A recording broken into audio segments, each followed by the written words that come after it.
Hello everyone, Assalamu alaikum. আমি Umma Salma Urmy, Executive Director and Consultant Physiotherapist, Mayfair Wellness Clinic. আজকে আমরা কথা বলবো পশ্চার নিয়ে। পশ্চার বা দেহভঙ্গি। যারা কর্পোরেট কালচারে আছেন বা অনেকক্ষণ দীর্ঘ সময় ডেস্ক জব করছেন তাদের অনেকেই এখন আসলে পশ্চার নিয়ে বেশ অ্যাওয়্যার। তারপরও অনেকেই আমরা জানি না যে কিভাবে আমরা প্রতিটা কাজে বা যখন আমরা বসে কাজ করছি তখন কিভাবে রাইট পশ্চার আমাদেরকে মেনটেন করতে হবে। সো আজকের ভিডিওতে আমরা জানবো যে রাইট পশ্চার মেনটেন করার বেনিফিটস কী কী এবং কিভাবে আমরা রাইট পশ্চারে থাকতে পারি। প্রথমেই জেনে নিই পশ্চার কী। Posture হচ্ছে the position in which someone holds their body in sitting, standing or lying. অর্থাৎ আমরা কিভাবে বসে আছি, কি দেহভঙ্গিতে আমরা একটা কাজ করছি, কিভাবে আমরা শুয়ে আছি বা ঘুমাচ্ছি, এই পজিশনগুলোই কিন্তু আমাদের পশ্চার। এখন পশ্চার আবার দুই রকমের, good posture and bad posture. যখনই আমরা ব্যাড পশ্চার বা পুয়ার পশ্চারে চলে যাই তখনই কিন্তু আমাদের ডিসঅর্ডার, পেইন বা অন্যান্য প্রবলেমগুলো শুরু হয়। আচ্ছা, তাহলে গুড পশ্চারটা কি? গুড পশ্চার হচ্ছে আমাদের স্পাইনের অ্যালাইনমেন্টটা ঠিক রেখে আমরা যখন কোনো কাজ করছি সেটাই কিন্তু গুড পশ্চার। এখন আমরা একটু স্পাইন বা মেরুদণ্ডের দিকে চলে যাই। আমাদের স্পাইনে তিনটা বড় বড় মেজর কার্ভ আছে, সার্ভিক্যাল, থোরাসিক, লাম্বার। এখন এই কার্ভগুলো ন্যাচারালি যেমন আছে সেরকম রেখে যদি নিউট্রাল পজিশনে আমরা বসতে পারি বা কাজ করতে পারি তাহলে আমাদের এই প্রবলেমগুলো বা আমাদের বিভিন্ন ডিসঅর্ডার যেগুলো ডেভেলপ করে পশ্চারাল প্রবলেমের কারণে সেটা হবে না। আমরা যখন একটা মানুষকে পেছন থেকে দেখি তখন আমরা তার স্পাইনটাকে ভার্টিক্যাল দেখব, অর্থাৎ লম্বালম্বি দেখব। কিন্তু যখন পাশ থেকে দেখি তখন কিন্তু বড় বড় তিনটা কার্ভ দেখা যায় বা একটা এস শেপের মতো কার্ভ হবে। যখন এই কার্ভগুলো অল্টার্ড হয় বা ডিফর্মড হয় তখনই কিন্তু বিভিন্ন স্পাইনাল প্রবলেম শুরু হয় বা আমাদের বিভিন্ন ব্যথা বা ডিসঅর্ডার শুরু হয়। এখন আপনারা হয়তো অনেকেই স্কোলিওসিস বা কাইফোসিস সম্বন্ধে শুনেছেন বা জানেন। যদি এই সম্পর্কিত কোনো প্রশ্ন থাকে তাহলে আমাদের কমেন্ট বক্সে আপনারা জানাতে পারেন। আমরা পরবর্তীতে চেষ্টা করব স্পাইনাল এই স্কোলিওসিস এন্ড কাইফোটিক এই ধরনের চেঞ্জেসগুলো নিয়ে আরেকটা ভিডিও করার। গুড পশ্চারের অনেকগুলো বেনিফিট রয়েছে। আপনি যদি প্রপার পশ্চার মেনটেন করেন তাহলে প্রথমেই আপনার কনফিডেন্স লেভেল বেড়ে যাবে, আপনার পারফরমেন্স লেভেল ভালো হবে। So it resembles your personality as well.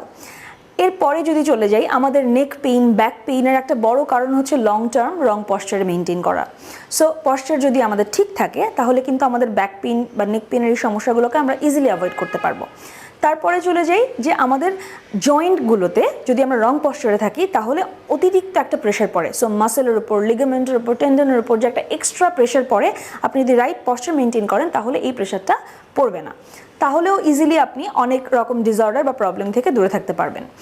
এছাড়াও আপনার লাং ক্যাপাসিটি ভালো থাকবে বা লাং ক্যাপাসিটি বাড়বে।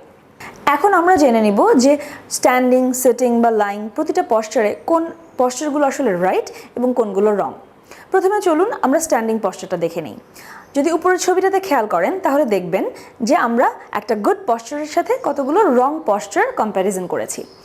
অনেকের একটু পেছন দিকে হেলে দাঁড়ানোর অভ্যাস থাকে, সেটাকে আমরা সোয়াব্যাক বলছি, এটা একটা রং পশ্চার।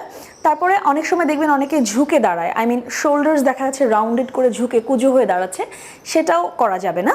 অনেকে দেখা যাচ্ছে যে হেডটাকে ফরওয়ার্ড বেন্ডিংয়ে বা ফ্লেকশনে দাঁড়াচ্ছেন, এটাও একটা রং পশ্চার। সো এই পশ্চারগুলো যদি আপনি অ্যাভয়েড করেন তাহলে কিন্তু আপনি অটোমেটিক্যালি নর্মাল বা নিউট্রাল গুড পশ্চারে চলে যাচ্ছেন। সো আবার অনেক সময় দেখা যায় অনেকের এক পায়ে বেশি ভর দিয়ে দাঁড়ানোর অভ্যাস থাকে, সেটাও অ্যাভয়েড করতে হবে। সো ইজিলি আপনি আপনার স্ট্যান্ডিং পশ্চারটাকে কারেক্ট করে নিতে পারেন।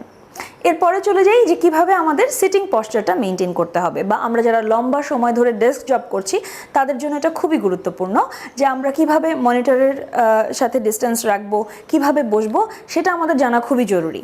আমরা যখন ডেস্কটপে কাজ করছি তখন আমাদের ল্যাপটপ বা স্ক্রিনটার সাথে আমাদের ডিস্টেন্স হবে 20 থেকে 30 ইঞ্চেস মতো। যদি আপনার স্ক্রিনটা আপনার আই লেভেলের চেয়ে খুব বেশি নিচে থাকে তাহলে আপনাকে অনেক বেশি ঝুঁকে বা ঘাড় ফ্লেক্স করে কাজ করতে হবে। এই জন্য এটার হাইটটা আপনার আই লেভেল বরাবর থাকাটা খুবই জরুরি। এরপরে আসুন আমাদের শোল্ডারের ব্যাপারে। যখন আমাদের এলবোটা প্রপারলি টেবিলে রেস্ট করছে তখন আমাদের শোল্ডারের উপরে এক্সট্রা কোনো প্রেশার পড়ছে না।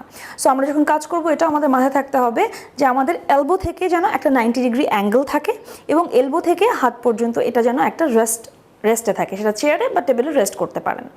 এবং যখন আপনি কিবোর্ডে কাজ করছেন তখন আমাদের রিস্টের এই জায়গাটাতে অনেক সময় বিভিন্ন সিমটম ডেভেলপ করে, ব্যথা হতে পারে বা অনেক সময় কার্পাল টানেল সিনড্রোম ডেভেলপ করতে পারে। আপনার যেন এই জায়গাটাতে ক্রিজটাতে যেন খুব বেশি প্রেশার না পড়ে কাজের সময়, সেটাও খেয়াল রাখতে হবে। এবার খেয়াল করতে হবে আমাদের ব্যাকে। আমরা খুব বেশি ঝুঁকে বসবো না বা স্লাউচিং করে বসবো না, খেয়াল রাখতে হবে যেন আমাদের আপার ব্যাকটা স্ট্রেট থাকে। এরপর খেয়াল করবেন লোয়ার ব্যাকের দিকে।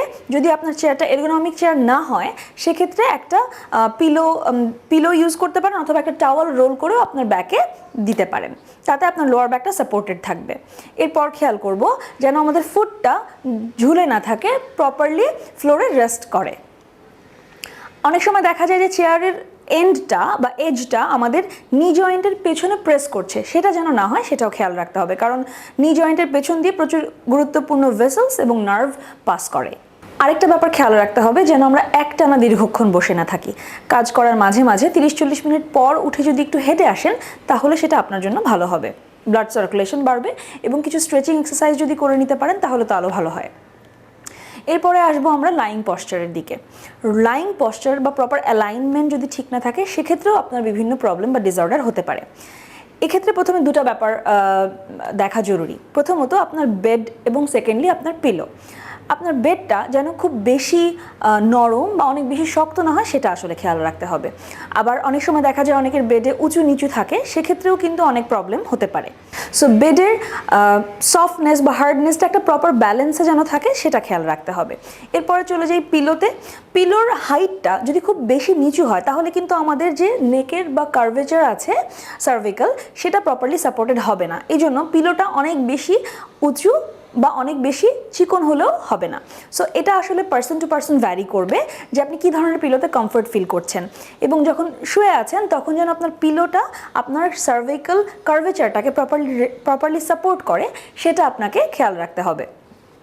আমরা দেখা যাচ্ছে অনেক সময় আমরা সুপাইন লাইংয়ে অর্থাৎ চিত হয়ে ঘুমাচ্ছি বা সাইড লাইংয়ে শুচ্ছি, এটা ঠিক আছে, বাট অনেক সময় আমরা উপর হয়ে বা অন আওয়ার স্টামাক ঘুমাই, সেটা একটু অ্যাভয়েড করতে পারাটাই ভালো। আচ্ছা, যখন আপনি সাইড লাইনে শুয়ে আছেন তখনও অনেক সময় আমাদের ঘাড়টা আগেইন আমাদের যে সার্ভিক্যাল কার্ভেচার আছে সেটা আমরা মিস করে যাই এবং সাপোর্টলেস থাকে। ওই সময়ও কিন্তু আপনার ঘাড়ের বালিশের প্রপার সাপোর্টটা থাকা জরুরি।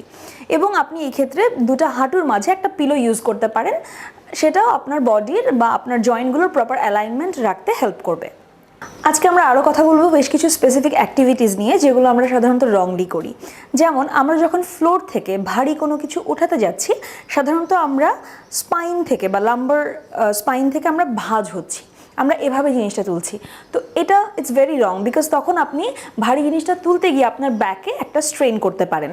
এই জন্য অ্যাকচুয়ালি আপনাকে কি করতে হবে, আপনার হাঁটু থেকে ভাঁজ হতে হবে। তার মানে আমরা হাঁটু ভাঁজ করব, যতটুকু লিমিটেড কার্ভ আমরা যতটুকু লিমিটেড রাখতে পারি আমাদের স্পাইনাল ফ্লেকশনটাকে ততটুকু লিমিটেড রাখবো। অর্থাৎ আমরা হাঁটু থেকে ভাঁজ হয়ে তারপরে জিনিসটাকে উঠাবো।